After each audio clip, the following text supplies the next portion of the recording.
Magandang araw sa lahat, welcome po ulit dito sa atin channel ang Biyahe e Komida. Maraming salamat sa lahat ng nag-subscribe, indeed. Eid Mubarak sa lahat ng atin mga kapatid sa Islam. Punta tayo sa atin topic, April 2, 2025. Cristel Fulgar rates wedding dress options. Cristel, I almost chose this one. Cristel Fulgar gives her followers a peek into her wedding dress selection process in a Facebook reel uploaded on March 31, 2025. The actress and content creator shares her thoughts on several gown options she considered but ultimately did not choose for her upcoming wedding to her Korean fiancé, Ha Soo-hyuk. Sinusuri ni Cristel ang tatlong damit na angkop para sa isang tradisyonal na kasal sa simbahan. Bawat isa ay may sariling kagandahan ngunit mayroon ding ilang mga personal na kahinaan. Option 1. Her first option features a silk fabric with a sweetheart neckline, set-in sleeves, and a basque waist bodice. Ang maxi gored skirt ay nagbibigay sa damit ng isang klasikong silweta. Bagamat pinahahalagahan niya ang kalidad ng sukla, natagpuan niya ang disenyo na masyadong simple para sa kanyang kagustuhan. Sabi niya, maganda talaga ang kalidad ng sukla, pero para sa akin napakasimple nito. Option 2. The next gown, also made from a silk fabric, takes a more dramatic turn with a plunging neckline and short puff sleeves. Ang isang bejeweled bodice ay nagpapakita ng isang maharlikang ugnayan, habang ang palda ng bola ay nagpapalakas ng kadakilaan nito.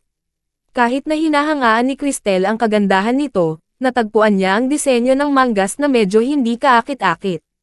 Ang sukla at ang estilo ay napaka-elegante, ngunit hindi ko gusto ang maliit na manggas, pag-amin niya.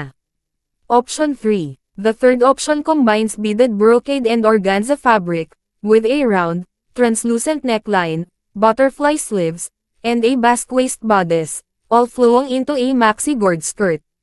It's almost perfect except that she finds the beadwork a bit too overwhelming.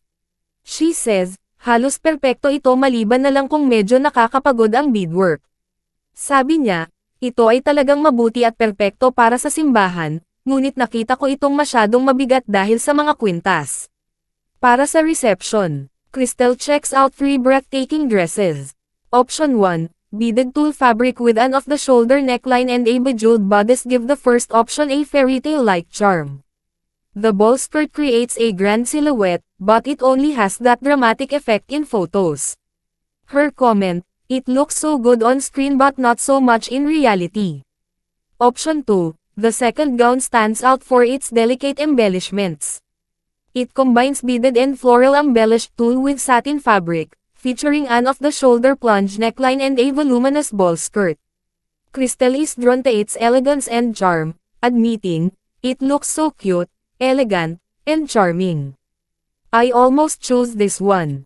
Option 3, Cristel is initially drawn to the final option, featuring an organza-lined crepe fabric with delicate white vine embroidery. The tulle cape sleeve fringes add an ethereal touch. Cristel reveals, this was my first choice when I searched their website, but something else caught my eye the most. On March 21, she puts out a set of dreamy prenup photos taken in South Korea. Dressed in matching blazers over white outfits, Cristel wears a short dress while Soo-hyuk pairs his ensemble with a button shirt. One standout moment from the shoot shows him kissing Cristel gently on the forehead. Another image features Cristel sitting on an orange scooter, veil in place, bouquet in hand. One particularly intimate shot captures the couple gazing into each other's eyes, their faces mere inches apart, as if on the brink of sharing a kiss. May palagi, Cristel captions her post with heartfelt words, pairing it with TJ Montard's song, Palagi.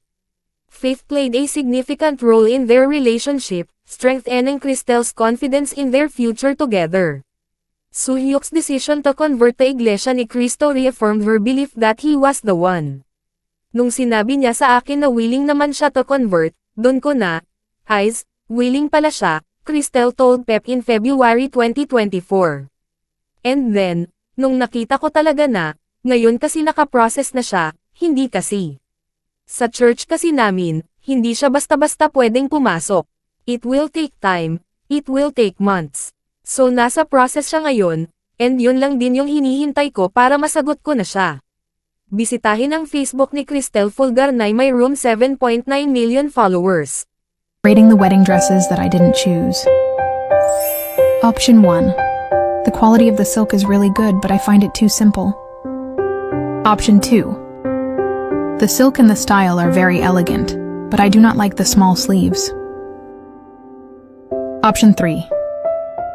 This is really good and perfect for church, but I find it too heavy because of the beads.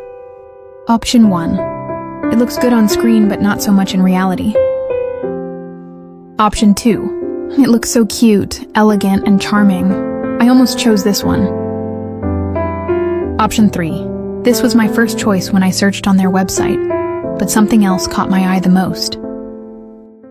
At yan ang atin latest showbiz chika update for today. Huwag kalimutan mag-subscribe.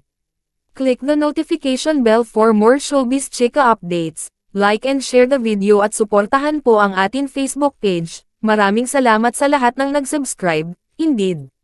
Magandang buhay sa lahat, adios.